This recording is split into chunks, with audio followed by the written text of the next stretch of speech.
Firefighter Dave Halford and his wife Ashley married in 2004 with dreams of starting a family and building a life together. Their whole world changed one day when Ashley noticed a knot on her neck. Very tiny, and my immediate thought was a lymph node. And I thought, oh great, I'm getting sick. Doctors prescribed antibiotics, which seemed to work, but when she got pregnant a month later, the knot returned.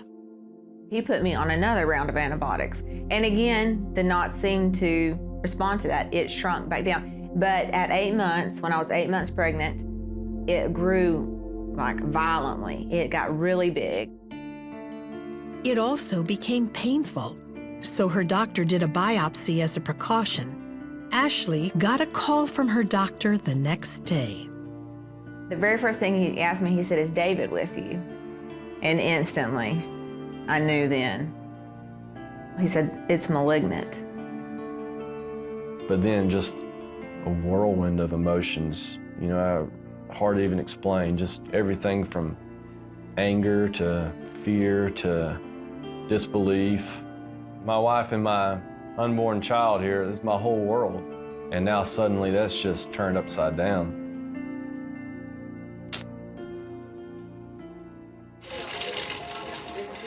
Surgery was scheduled immediately to remove the mass. But first, their son needed to be delivered. Ashley's primary concern was for her unborn baby, especially his underdeveloped lungs. And I told her, I said, "No, we're not delivering." I said, "He's only 32 weeks. And I said, "He's not ready. He's way far from ready." And she tried to calm me down and assure me. She said, "He has to be delivered." She said, "We have to deliver him in order to treat you." Much to the medical staff's surprise, Harley, now 33 weeks old, came into the world not only breathing, but screaming and kicking. I always say that was our first miracle. That was our first prayer answered and the first thing we saw God really do. Harley's birth was a victory, but the Halfords knew they were going to need more than one miracle for his mother to survive. 4 days after Harley's birth, Ashley woke up from surgery. She and Dave were relieved to learn that her tumor, now the size of a softball, had been removed successfully. After she recovers, we'll get back to normal with the new baby. She can be a mom, you know, thinking everything's gonna be okay. My wife's gonna be okay. 5 weeks later, while at the hospital caring for Harley, who was very sick with a respiratory illness, Ashley began seeing double.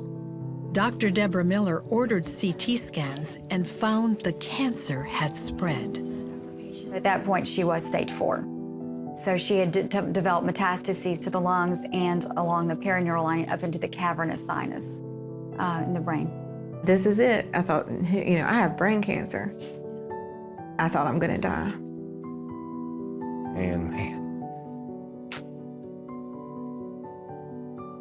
yeah, it got bad quick, you know, but I never felt like God left me, but I knew this was bad.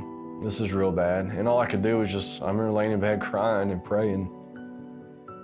And I don't even know what I prayed. I just pleading with God to help in this situation.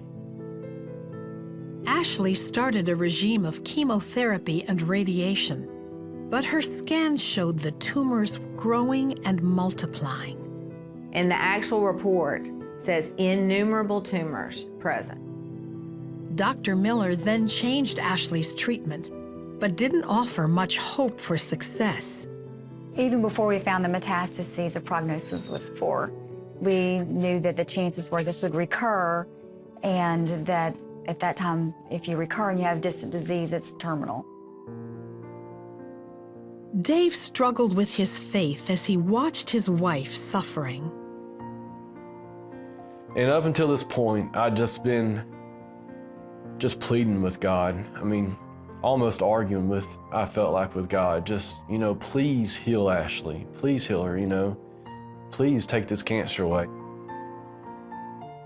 I can remember having to literally crawl on my hands and knees up my stairs to get to the bathroom or to my bedroom because I could not walk. It hurt so bad. Meanwhile, the Halfords' church started fasting and praying daily for Ashley's healing. I remember praying one day, Lord, whatever your will is, I said, that's what I want.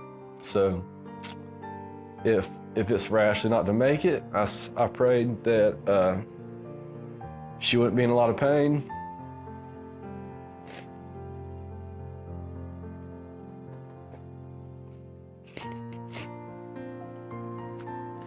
But I remember praying that. And I remember sitting here and I felt like I could literally feel God hugging me. And I never felt that before. I think during that prayer, that's probably the closest I've ever been to the Lord. Because I could literally feel arms wrap around me. And I remember almost like I could hear him say, it's gonna be okay. She's gonna be okay. After a month of prayer, Ashley went back in for more scans. And on that scan, I still had all the tumors, but there was some shrinkage on some of them. Some of them had shrunk a little bit. And that was the very first scan that we saw anything positive. Just 4 months later, Ashley was in remission. Dr. Miller was amazed. Shocked. I mean, ecstatic, but with her prognosis, I was concerned that she would not get a response. Ashley has remained cancer-free since 2009. I had an older partner ask me, he says, so you are telling me you cured this young woman of this terminal cancer? I said, no, sir, I'm not telling you that. It was likely divine intervention, and then God used us as tools in order to effect her cure. But I said, I'm not so arrogant to think that it was me. Fertility specialists told the Halfords that they could never have more children. But Harley prayed anyway. I'd wake up at breakfast, lunch, supper, and before I went to bed, I would say a prayer, and I would always pray for a sister. Then, in February of 2012, Ashley got a call from her doctor about a routine blood test. She says, Ashley, something's wrong with your lab work. And I said, what? She said, it says you're pregnant. After a trouble-free pregnancy, Grace was born. She was joined by Eli 5 years later.